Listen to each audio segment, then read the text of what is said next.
Hello friends, आज हम पंजाब राज्य की बात करेंगे। पंजाब राज्य में यानी अगर हम पंजाब की बात करें तो 10 सिख गुरु होंगे।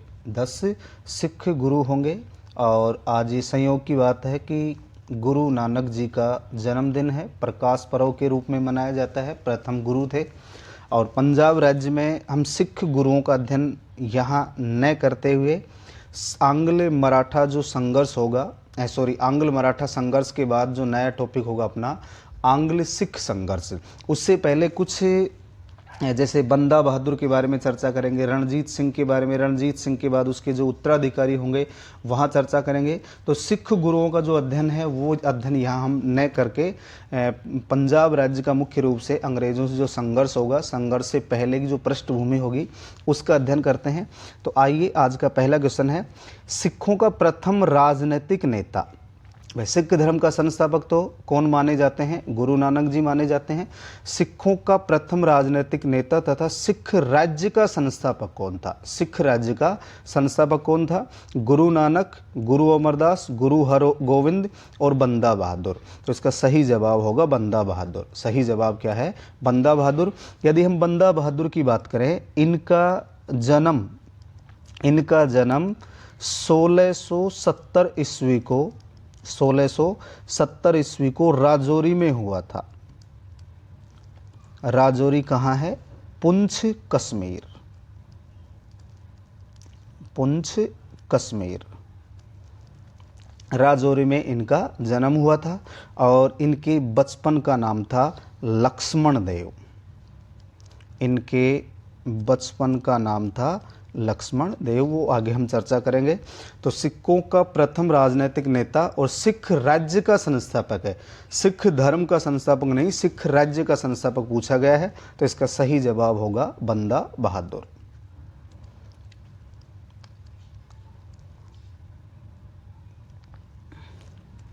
बंदा बहादुर के बचपन का नाम क्या था?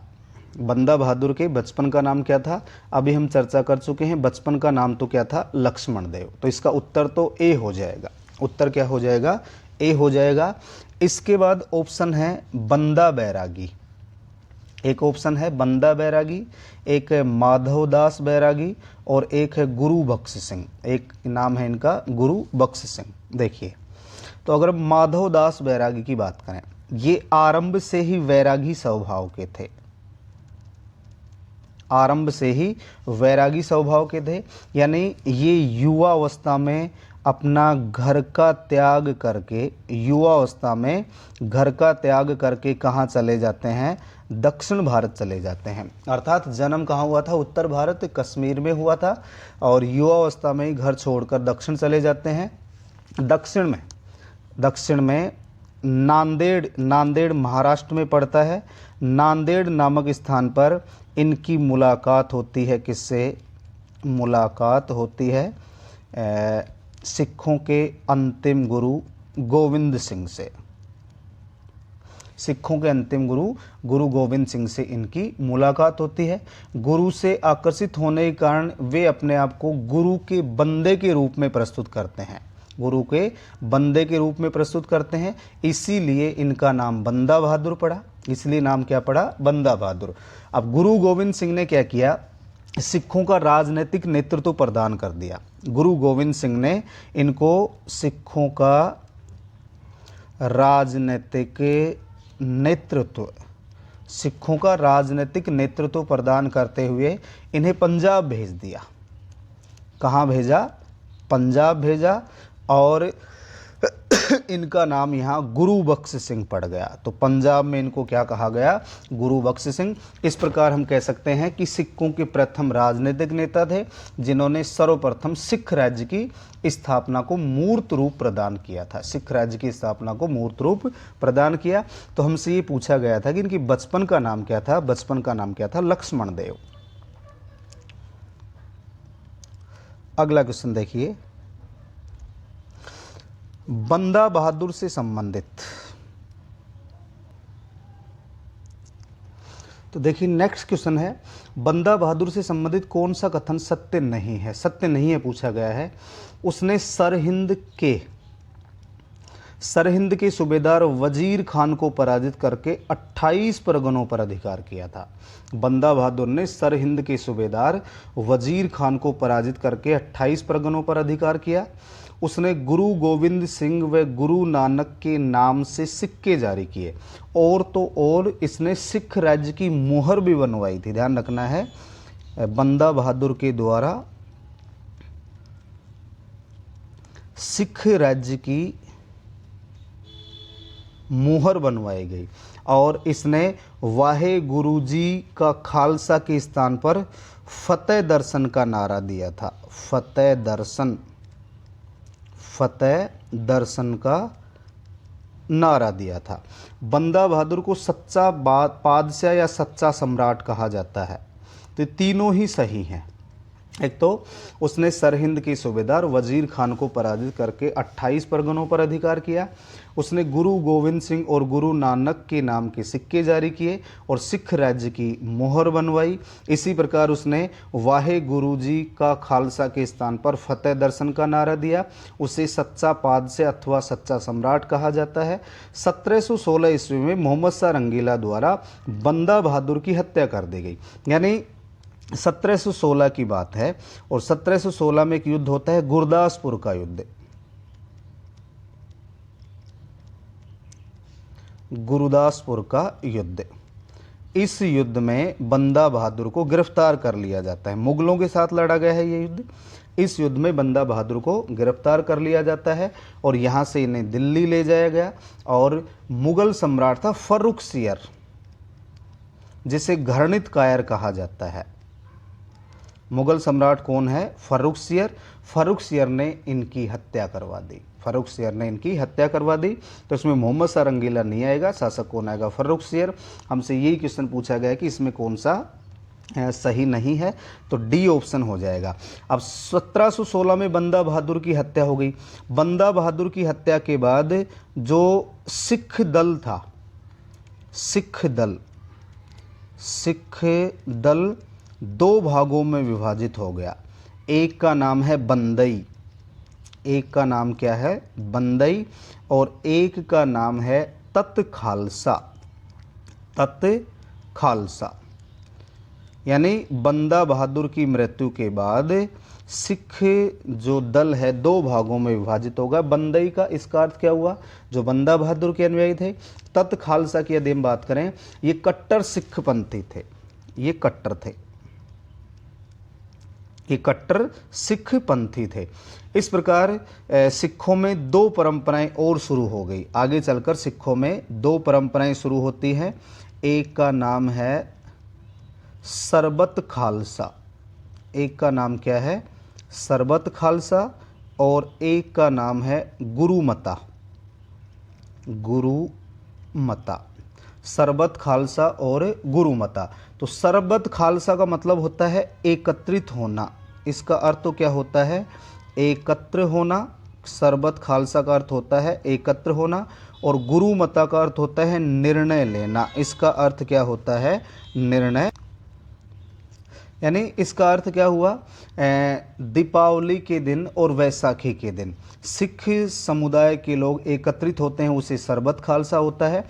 और उसमें यदि कोई निर्णय लेते हैं, उसमें कोई निर्णय लिया जाता है, उसे गुरुमता कहा जाता है। ध्यान रखना है, सरबत खालसा एकत्रित होना दीपावली और वैसाखी के अवसर पर, और उसमें जब कोई निर्णय लिया जाता है उसे क्या कहा जाता है? गुरुमता।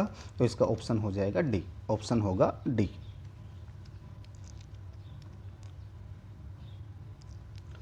इसके बाद देखिए, गुरदासपुर का युद्ध किस वर्ष लड़ा गया जिसमें बंदा बहादुर को कैद कर लिया गया था?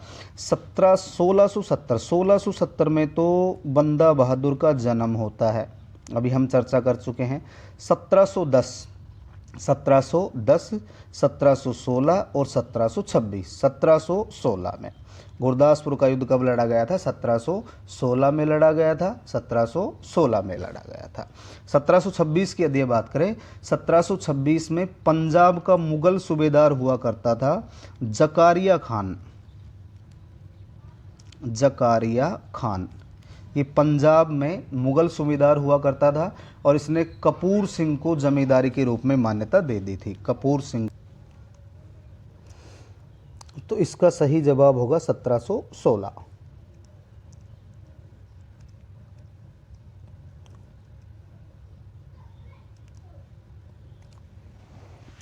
बंदा बहादुर ने किस किले का नाम बदलकर लोहागढ़ रखा था या लोहेगढ़ रखा था? आनंदगढ़, केसगढ़, फतेहगढ़, मुखलिसगढ़। एक तो ध्यान रखना है, ये जो किले थे ये सिखों के अंतिम और 10वें गुरु, सिखों के अंतिम और 10वें गुरु गुरु गोविंद सिंह, गुरु गोविंद सिंह ने बनवाए थे। ये जो किले हैं आनंदगढ़, केसगढ़, फतेहगढ़ और मुखलिसगढ़, ये किसने बनवाए थे? गुरु गोविंद सिंह ने। बंदा बहादुर ने किस किले का नाम बदलकर लोहागढ़ रखा था? इसका सही जवाब है मुखलिसगढ़। इसका सही जवाब क्या होगा? मुखलिसगढ़।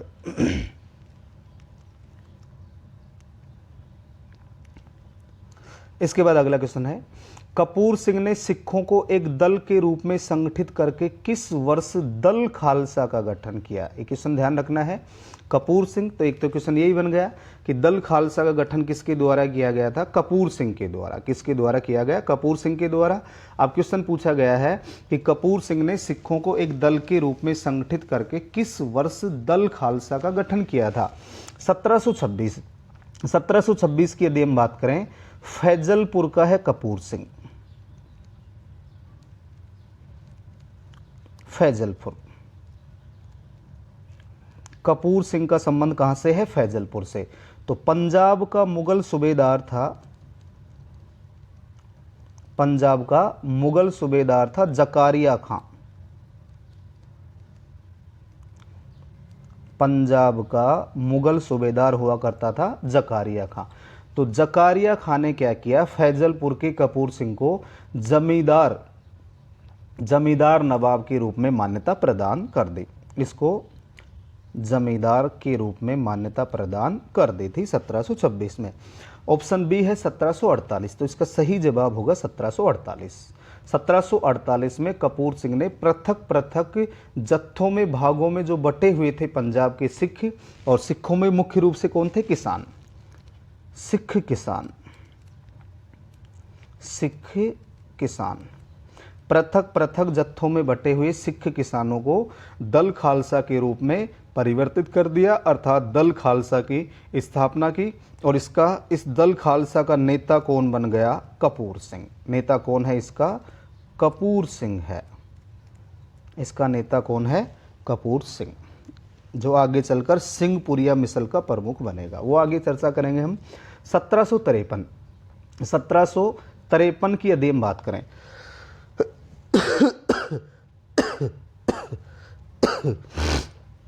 1753 में राखी प्रथा की शुरुआत की जाती है दल खालसा के द्वारा, राखी प्रथा। और इसकी शुरुआत कौन करता है? दल खालसा। 1753 में दल खालसा के द्वारा एक नई प्रथा की शुरुआत की गई, राखी प्रथा की शुरुआत की जाती है। ध्यान रखना है, राखी प्रथा की शुरुआत कब होती है? 1753 में। और इसके तहत, यानी जो राखी प्रथा थी थी क्या? इसके तहत प्रत्येक गांव से उपज का 1/5 भाग लिया जाता था और दल खालसा की सुरक्षा का प्रबंध करते थे। यानी दल खालसा के पास ये पहुंचाया जाता था और दल खालसा उसकी सुरक्षा का प्रबंध खुद करता था। यानी गांव की सुरक्षा का प्रबंध दल खालसा के द्वारा, और राखी प्रथा के तहत 1/5 भाग उपज का जो हिस्सा है किसके पास पहुंचाया जाता था? दल खालसा के पास। 1763 की यदि हम बात करें, 1763 में, 1763 की यदि हम बात करें, 63 से लेकर के 1777 तक जस्सा सिंह के नेतृत्व में पंजाब में जो दल खालसा था वो स्वतंत्र 12 मिसलों में विभाजित हो जाएगा, जिसकी चर्चा हम आगे करेंगे। इसके बाद देखिए अगला क्वेश्चन है,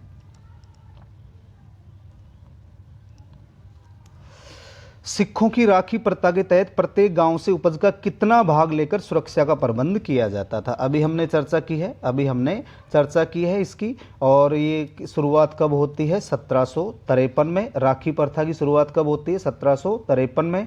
इसके तहत उपज का कितना हिस्सा लिया जाता है? 1/5 भाग। उपज का 1/5 भाग। और राखी प्रथा से सिखों का राजनीतिक शक्ति के रूप में उदय होता है। ध्यान रखना है, सिखों का राजनीतिक शक्ति के रूप में उदय हुआ, क्योंकि गांव की सुरक्षा का प्रबंध करता था कौन? दल खालसा।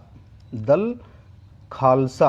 और इस दल खालसा का गठन कपूर सिंह के द्वारा 1748 में होता है। कपूर सिंह के द्वारा 1748 में। अगला क्वेश्चन है, निम्न में से किसके नेतृत्व में दल खालसा 12 स्वतंत्र मिसलों में विभाजित हो गया? मिसल क्या है? ये जो मिसल शब्द है ये अरबी भाषा का शब्द है। मिसल अरबी भाषा का शब्द है और इसका अर्थ होता है एक जैसा या एक समान। एक जैसा या एक समान, यानी 12 स्वतंत्र मिसलों में विभाजित हो जाता है, यानी छोटे छोटे राज्यों में विभाजित हो गया। अपन इतना कह सकते हैं, इसका अर्थ क्या हुआ? छोटे छोटे राज्यों में विभाजित हो गया। तो क्वेश्चन पूछा गया है कि निम्न में से किसके नेतृत्व में दल खालसा 12 स्वतंत्र मिसलों में विभाजित हो गया? इसका सही जवाब होगा जस्सा सिंह अहलूवालिया। इसका सही जवाब क्या होगा? जस्सा सिंह अहलूवालिया। तो इसके नेतृत्व में 12 स्वतंत्र मिसलों में विभाजित हो गया। अगर चतर सिंह की बात करें हम, तो ये जो जस्सा सिंह अहलूवालिया है, तो ये अहलूवालिया मिसल का संस्थापक हो गया।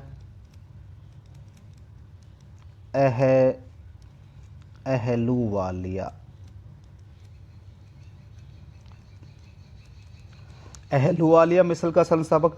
चतर सिंह की यदि हम बात करें, चतर सिंह सुकर चकिया मिसल का था। संस्थापक कौन सी मिसल का है? ये सुकर चकिया मिसल। ये सुकर चकिया मिसल का हो गया। नवाब कपूर सिंह की बात करें, ये सिंहपुरिया नस्ल से संबंधित हो गया। नस्ल आ गया, सिंहपुरिया मिसल। और छज्जा सिंह की यदि हम बात करें, ये भंगी मिसल का संस्थापक हो गया।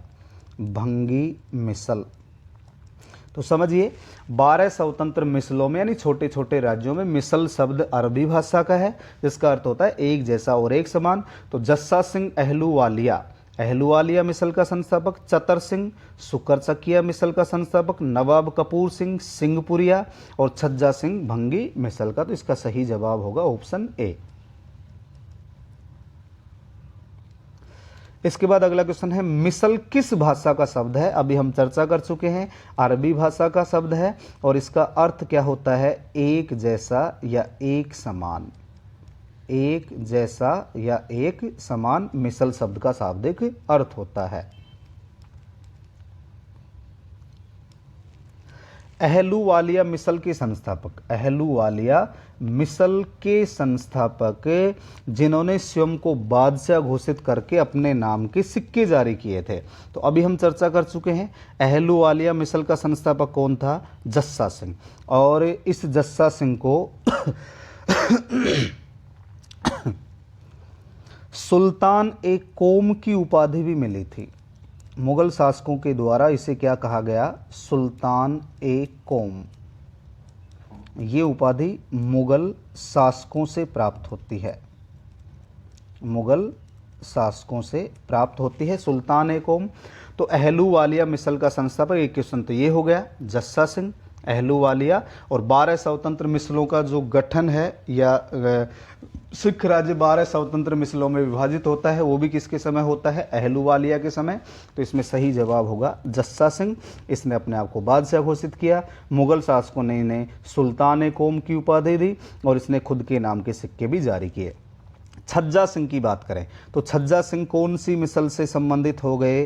भंगी मिसल से संबंधित है। छज्जा सिंह भंगी मिसल से संबंधित हैं। और इस मिसल का जो केंद्र है, इस मिशन का मिसल का केंद्र था अमृतसर, रावलपिंडी और मुल्तान। भंगी मिसल में कौन कौन से क्षेत्र आते हैं? अमृतसर, रावलपिंडी और मुल्तान। आगे चलकर भंगी मिसल से अमृतसर को रणजीत सिंह छीन लेगा, आगे चलकर रणजीत सिंह इसको छीन लेगा। और अहलूवालिया मिसल की बात करें, अहलूवालिया मिसल का प्रमुख केंद्र था कपूरथला, इसका प्रधान केंद्र कौन सा हुआ करता था? कपूरथला, ध्यान रखना है, अहलूवालिया का कपूरथला प्रमुख केंद्र हुआ करता था। चरत सिंह की बात करें, चरत सिंह के द्वारा सुकर चकिया मिसल की स्थापना की जाती है। सुकर चकिया, सुकर चकिया मिसल। तो सुकर चकिया मिसल की यदि हम बात करें, इसका संस्थापक कौन हो गया? संस्थापक कौन हो गया? चरत सिंह या चड़त सिंह, एक ही बात है, चरत सिंह या चड़त सिंह। और इसके बाद आता है कपूर सिंह। कपूर सिंह के द्वारा सिंहपुरिया नस्ल की स्थापना की जाती है। कपूर सिंह की बात करें, सिंहपुरिया, तो सिंहपुरिया नस्ल से संबंधित कौन हो गए? कौन हो गए? आपके कपूर सिंह। और सिंहपुरिया का ही दूसरा नाम फैजुल्लापुरिया है, फैजुल्लापुरिया है। तो इसका सही जवाब होगा जस्सा सिंह।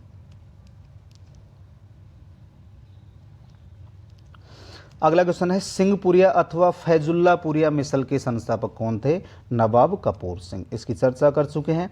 इसके बाद ऑप्शन दे रखा है जयसिंह, ये कन्हैया मिसल से संबंधित थे। कन्हैया मिसल, कन्हैया मिसल के संस्थापक कौन थे? कन्हैया मिसल के संस्थापक जयसिंह। फूल सिंह, ऑप्शन में है फूल सिंह, ये फुल्किया मिसल से संबंधित हैं। फुल्किया मिसल, फुल्किया मिसल से संबंधित कौन है? फूल सिंह। बाबा दीप सिंह, ये शहीदी मिसल से संबंधित हैं। शहीदी मिसल, तो शहीदी मिसल से संबंधित बाबा दीप सिंह है। और फूल सिंह फुल्किया मिसल से संबंधित हैं। कौन सी मिसल से? फुल्किया, जिसमें पटियाला, नाभा और जिंद आदि क्षेत्र, पटियाला, नाभा और जिंद। तो इसका सही जवाब होगा नवाब कपूर सिंह। एकमात्र मिसल जो सतलज नदी की दक्षिण में स्थित थी, एकमात्र मिसल जो सतलज नदी के दक्षिण में स्थित थी। तो इसका सही जवाब होगा फुल्किया मिसल। सही जवाब क्या होगा? फुल्किया मिसल। ये दक्षिण सतलज नदी के दक्षिण में स्थित थी और इसका संस्थापक फूल सिंह था। इसकी चर्चा हम कर चुके हैं। सिंहपुरिया, सिंहपुरिया जो मिसल है नवाब कपूर सिंह है। भंगी मिसल का कौन है? छज्जा सिंह। और सुकर चकिया मिसल का कौन है? चरत सिंह या चतर सिंह, चरत सिंह अथवा चतर सिंह। अगला क्वेश्चन है, आधुनिक पंजाब के निर्माण का श्रेय किस मिसल को दिया जाता है? महत्वपूर्ण क्वेश्चन है। आधुनिक पंजाब के निर्माण का श्रेय कन्हैया, शहीद, रामगढ़िया, ये नया क्वेश्चन आया हमारे सामने। रामगढ़िया मिसल, रामगढ़िया मिसल का संस्थापक जस्सा सिंह रामगढ़िया था। इसका संस्थापक कौन था? जस्सा सिंह रामगढ़िया, जस्सा सिंह रामगढ़िया। अभी चर्चा कर चुके हैं कन्हैया मिसल, कन्हैया मिसल का संस्थापक कौन है? जयसिंह है। शहीद मिसल का बाबा दीप सिंह है। सुकर चकिया मिसल, ऑप्शन डी है सुकर चकिया। और सुकर चकिया मिसल का संस्थापक कौन है? चरत सिंह। कौन है? चरत सिंह या चड़त सिंह। तो इसे ही आधुनिक पंजाब के निर्माण का श्रेय दिया जाता है। कौन सी मिसल को? सुकर चकिया मिसल को। सिखों के द्वारा किस वर्ष देग तेग फतेह, देग तेग फतेह क्या है? ये नारे भी है और सिक्के भी थे। देग तेग फतेह से के नारों से युक्त शुद्ध चांदी के सिक्के चलवाए गए। किस वर्ष इनके द्वारा शुद्ध चांदी के सिक्के जारी किए गए थे? 1762, 1764, 1765 और 1768। 1765 और 1768। तो इसका सही जवाब होगा 1764। ध्यान रखना है, 1764 में सिखों के द्वारा देग तेग और फतेह नारों से युक्त चांदी के शुद्ध सिक्के जारी किए गए।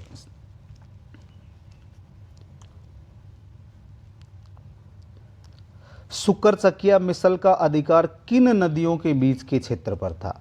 तो फिर ध्यान रखना है, सुकर चकिया मिसल ही प्रभावित होगी। महत्वपूर्ण है, प्रभावी है। क्यों?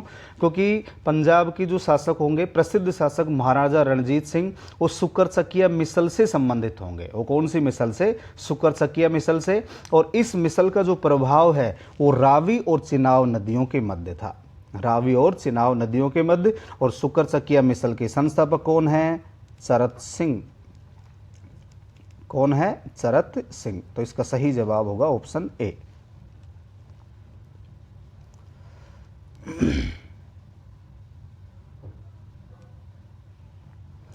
अगला क्वेश्चन है, पंजाब के शासक महाराजा रणजीत सिंह का संबंध किस मिसल से था? पंजाब के शासक महाराजा रणजीत सिंह का संबंध किस मिसल से था? शुक्रचकिया, भंगी, कन्हैया, फुलकिया। इसकी हम चर्चा अभी भी कर चुके हैं और इसका सही जवाब होगा शुक्रचकिया। और रणजीत सिंह की यदि हम बात करें, रणजीत सिंह शुक्रचकिया मिसल के महासिंह के पुत्र थे। शुक्रचकिया मिसल के महासिंह के पुत्र थे। और रणजीत सिंह का जन्म होता है 13 नवंबर 1780। 13 नवंबर 1780 को गुजरावाला गांव में हुआ। इनका जो जन्म है वो गुजरावाला गांव में हुआ। इनका जन्म गुजरावाला गांव में महासिंह के घर हुआ, यानी महासिंह इनके पिता का नाम था। तो पंजाब के शासक महाराजा रणजीत सिंह का संबंध किस मिसल से है? इसका सही जवाब होगा शुक्रचकिया मिसल से। गुजरावाला गांव में रणजीत सिंह का जन्म किस वर्ष हुआ था? इसका सही जवाब होगा 1780। अभी हम चर्चा कर चुके हैं, 1780 में इनका जन्म हुआ। अब कई जगह इनका जन्म 2 नवंबर मिलता है, 2 नवंबर अथवा 13 नवंबर, ये दो ध्यान रखना है। 2 नवंबर अथवा 13 नवंबर को इनका जन्म हुआ। 1792 की यदि हम बात करें, 1792 में इनके पिता महासिंह का देहांत हो गया। 1792 में रणजीत सिंह के पिता महासिंह का देहांत हो गया और ये केवल 12 वर्ष की आयु में शासक बने। केवल 12 वर्ष की आयु में शासक बन जाते हैं। 1796, 1792, 1796, 1797। अगर हम रणजीत सिंह की बात करें, रणजीत सिंह के पिता का देहांत हो जाता है 1792 में, तो 1792 से लेकर 1797 तक, 1792 से लेकर 1797 तक एक प्रतिशासन परिषद, यानी शासन का संचालन करने के लिए एक परिषद का गठन किया गया जिसका नाम है प्रतिशासन परिषद, या अंग्रेजी में रीजेंसी काउंसिल भी कह सकते हैं। रीजेंसी काउंसिल का गठन किया गया था और इसी के तहत शासन का संचालन किया गया। और 1797 में रणजीत सिंह ने स्वयं शासन का नेतृत्व संभाल लिया था। स्वयं नेतृत्व संभाल लेते हैं रणजीत सिंह। 1792 से 1792 से 1797 तक, यानी अल्प आयु के थे। और इस समय इनकी माता, इनकी सास और दीवान था लखपत राय, उसके नेतृत्व में एक प्रतिशासन परिषद का गठन होता है और उसके माध्यम से शासन का संचालित किया जाता है। लेकिन 1797 में खुद शासक बन जाते हैं, यानी स्वतंत्र शासक बन जाते हैं, शासन की जो व्यवस्था अपने हाथों में ले लेते हैं। रणजीत सिंह की माता का नाम क्या था? रणजीत सिंह की माता का नाम क्या था? राजकौर। माता का नाम क्या है? राजकौर। सदा कौर की यदि हम बात करें, सदा कौर इनकी सास का नाम है। इनकी सास का नाम क्या है? सदा कौर। और मेहताब कौर इनकी पत्नी का नाम है। मेहताब कौर इनकी पत्नी का नाम है। और ये जो सदा कौर थी, ये कौन से मिसल से थी? कन्हैया मिसल से थी। कन्हैया मिसल से। इससे पहले हम चर्चा कर चुके हैं कन्हैया मिसल का जो संस्थापक है वो जयसिंह है। कन्हैया मिसल का संस्थापक कौन है? जयसिंह। तो नया क्वेश्चन बन सकता है कि रणजीत सिंह का विवाह किस मिसल में हुआ? कौन सी मिसल में हुआ? कन्हैया मिसल। रणजीत सिंह की सास का नाम सदा कौर था, माता का नाम राजकौर था, पत्नी का नाम मेहताब कौर था। तो पत्नी कौन सी मिसल से संबंधित है? कन्हैया मिसल से संबंधित है। रणजीत सिंह के समय गठित प्रतिशासन परिषद, अभी हम इसकी चर्चा कर चुके हैं। Regency council, Regency council.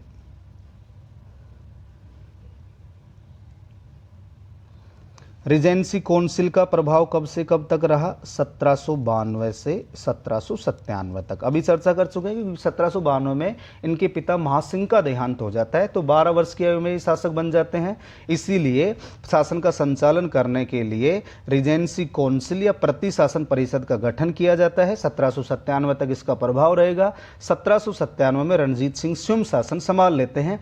अब क्वेश्चन पूछा गया कि रणजीत सिंह के समय गठित प्रति शासन परिषद में कौन सदस्य नहीं था? राजकौर, सदाकौर, दीवान लखपत राय, महासिंह। तो इनका तो पहले ही देहांत हो चुका है 1792 में, तो ऑप्शन होगा ऑप्शन डी। तो दोस्तों आज के वीडियो में इतना ही। इसके बाद हम रणजीत सिंह से संबंधित जो भी महत्वपूर्ण क्वेश्चन हैं उनका अध्ययन करेंगे। जय हिंद, जय भारत।